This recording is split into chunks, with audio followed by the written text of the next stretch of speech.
In chapter 9, we talked about degenerative neurological conditions. And in this chapter, we're going to talk about non-degenerative neurological conditions. And um, basically, CVA, TBI, and concussion. And these guys are like the bread and butter of our neuro treatments. And so I'm going to probably divide this PowerPoint into two lectures, CVA and then TBI and concussion together. Concussion is basically a mild TBI. So let's get into it. So we're going to look at different types of strokes and their etiology and risk factors and pathophysiology, of course. Understand our role in stroke identification and rehabilitation. And then in the second part, we'll look at different types of traumatic brain injury and their implications, and as well as the primary and secondary conditions. And we'll look at concussions and appropriate interventions. So concussions, you see a lot of them in the clinic. You see a lot of sports-related concussions. You see a lot of TBIs. You see a lot of CVAs, and no matter what setting you work in. So CVA is a cerebrovascular accident. It is a life-changing event caused by the disruption of blood flow to the brain, resulting in brain tissue damage. So hypoxia or ischemia is what causes the tissue damage. And there are two main categories. 80 to 85% of strokes are ischemic strokes, which are caused by the blockage of a blood vessel. So as an embolus travels up to the brain, it starts going into smaller and smaller vessels until it finds one that it blocks, basically. And then the usually it's caused by atherosclerotic plaque accumulation, which is the same thing that causes a heart attack or a myocardial infarction.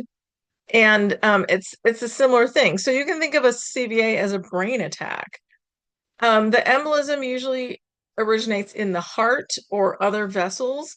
Atrial fibrillation of the heart can be a risk factor for ischemic stroke because the atrial fibrillation stirs up the blood in the heart and causes clots to form. So we'll talk more about that next quarter when we talk about cardiovascular disease. Very interesting.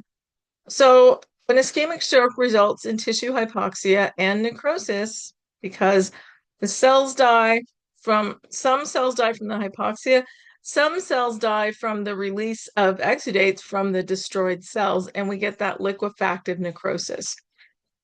Hemorrhagic strokes, on the other hand, which are 15 to 20% of strokes, are the opposite. Ischemic stroke, you can think of it as not enough blood flow, and a hemorrhagic stroke is too much blood flow. So there's a blood vessel rupture and blood leaks into the brain tissue and creates pressure on the surrounding tissue. So that pressure creates ischemia. So you get the double problem of pressure and ischemia.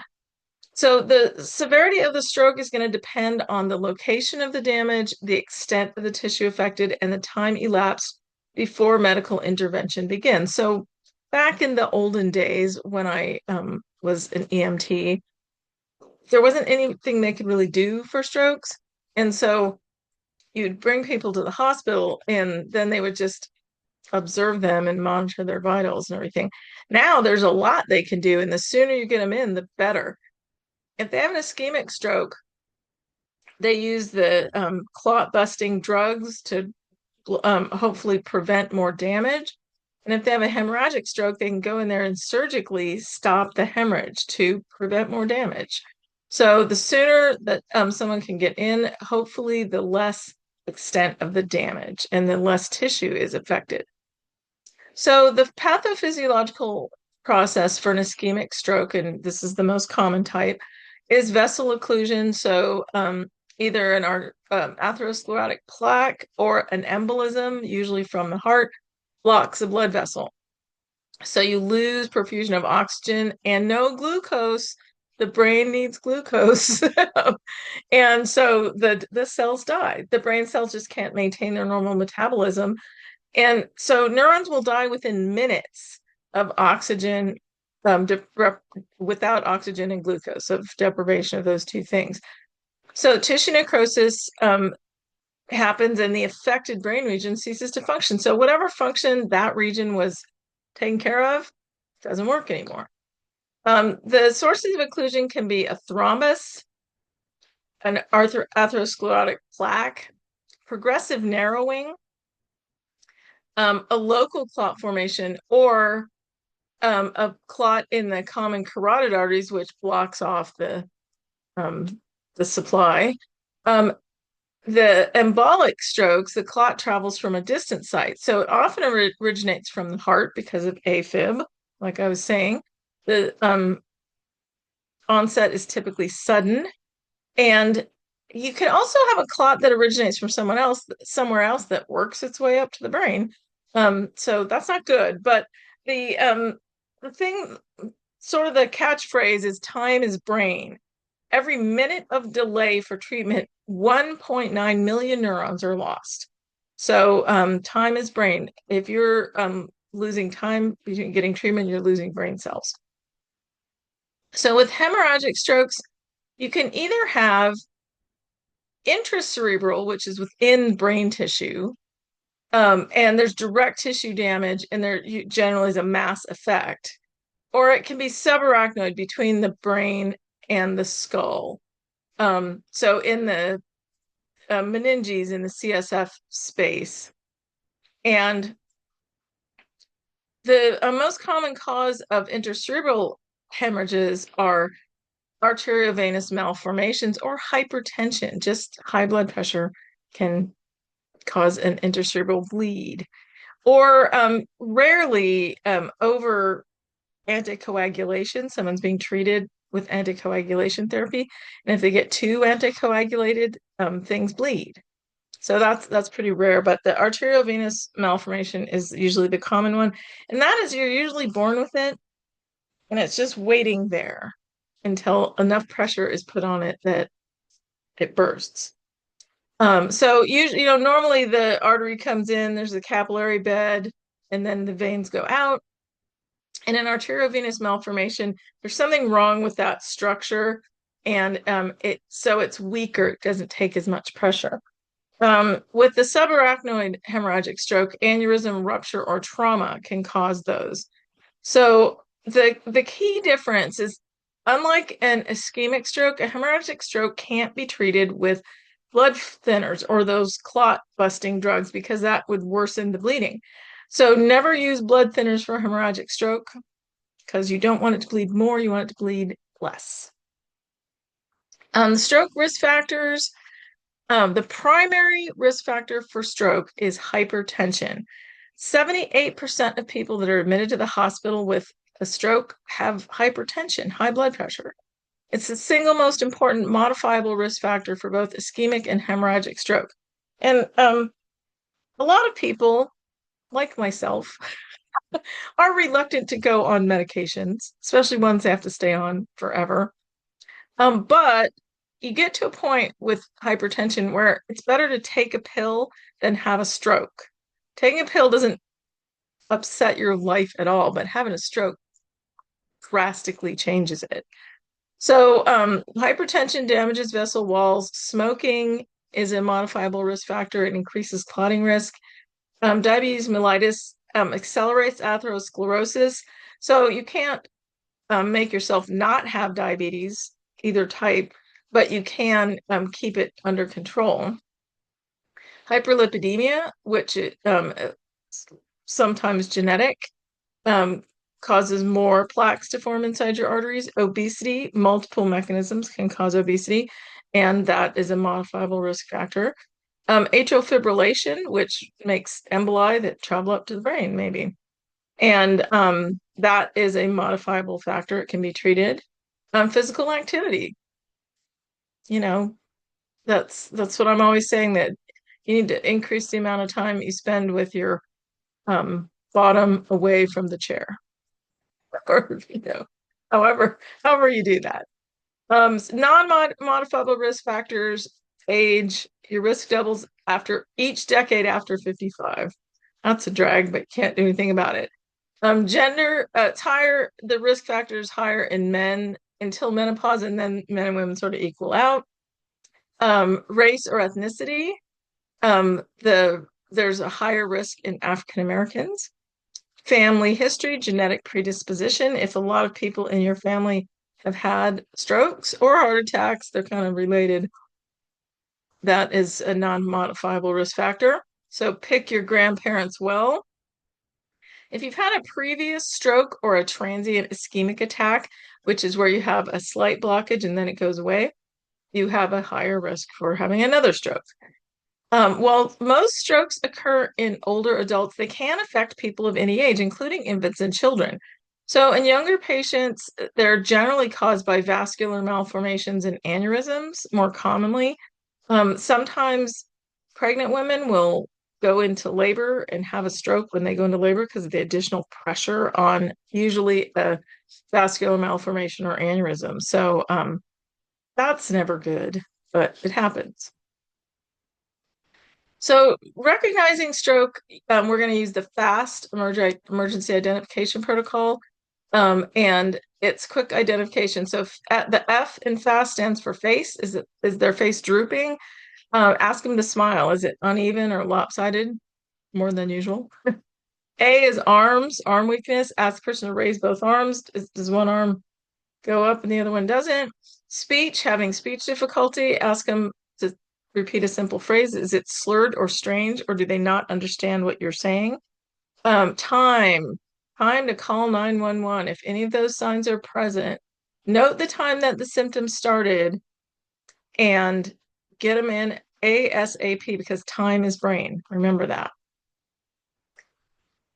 So for diagnosis and treatment, it's a time-critical medical intervention. They're going to use imaging studies, CT scan, MRIs, CT and MR angiography, where they visualize vessels. Usually they inject some kind of dye or nuclear medicine into the circulatory system so they can visualize things more. Perfusion studies, which tell if the tissue is viable, like is oxygen getting to the tissues? Other assessments by clinical presentation during doing a neurological exam. EEG shows electrical activity changes. Laboratory tests shows blood coagulation, whether they're over or under coagulated, and cardiac monitoring looking for arrhythmias. So with the emergency medical treatment for an ischemic stroke is usually the tissue plasminogen activator. That's that clot busting drug, the RTPA, or mechanical thrombectomy surgery to remove the thrombus, and anticoagulant. So the time window from onset of symptoms that you want to get this treatment is 3 to 4.5 hours, up to 24 hours ongoing. If you don't get them in within that first few hours, that they're going to have less success with this treatment. So the goal is to restore blood flow, dissolve the clot, and prevent new clots. With hemorrhagic stroke, blood pressure control because you're losing blood into tissue, into brain tissues, surgical intervention to stop the bleed, and supportive care. The time window is immediate. Get them into surgery as soon as possible. And the goal is to stop bleeding, reduce pressure in the brain, and prevent complications from that pressure. So there are long-term effects of stroke. They're the short-term effects that you see right away, and that's where you have to get them to immediately to medical care. The long-term effects, there are a lot of different factors that can affect the prognosis. Is that person going to fully recover? Are they not? What kind of recovery are they going to have? There's so many factors. So one factor is just neurological factors, the location of the brain damage, the size of the affected area, what areas were affected, the type of stroke, how long it was from the onset of symptoms until treatment, and what their collateral circulation looks like. So in the brain we have, and we'll talk more about this next winter, but we have the circle of Willis, which is sort of if you think of it in a highway system, it's like a beltway around the city. So you always have another way to go if one way is blocked. So that's kind of a survival thing. But so if you have collateral circulation, you might have better prognosis.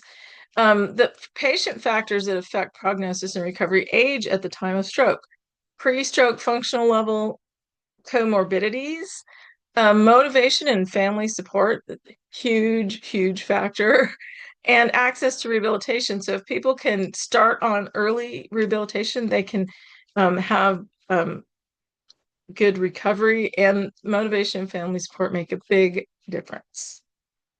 So common long-term effects, you get contralateral effects where damage to one side of the brain affects the opposite side of the body because the neural pathways cross over at some point in the spinal cord. And we'll talk more about that in neuro too. So if you have damage on the right side of the brain, you're going to have contralateral effects on the left side of the body. So the physical impairments can be hemiparesis or hemiplegia, so weakness or paralysis of muscles on one side of the body, sensory deficits, balance and coordination problems, and spasticity. And the spasticity develops over time. So it's interesting in a stroke, right after the stroke, you have the muscles are flaccid, and then spasticity develops over time. So you have cognitive and perceptual impairments, aphasia, which are language disorders. If the area of the brain that affects language is affected, then you could have language disorders. The kind of things we think of as typical stroke symptoms are generally middle cerebral artery stroke symptoms.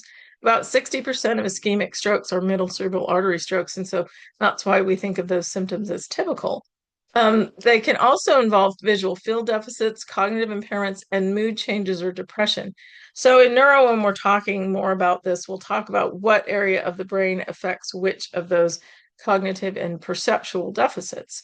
So the recovery timeline, a lot of recovery occurs in the first 3 to 6 months, but improvement can continue for years if you have appropriate rehabilitation and practice. So sometimes they'll people will say, "Oh, well, when I was in the hospital, they told me I have to do it all in the first 3 months, or I'm never going to get anything back." And that's not true. I mean, early rehabilitation gives you a better chance, but you can still continue to improve years and years afterwards. And there's when I'm walking in my neighborhood, I see one of my neighbors. I don't know specifically that he had a stroke, but just from his appearance, it appears that he did. But he's out there walking every day, and his walking has gotten better over the last few years. So he's doing the practice, he's putting in the time, he's putting in the effort, and he's seeing improvement. So that's really cool. I love that. Next section, we're going to start talking about TBIs.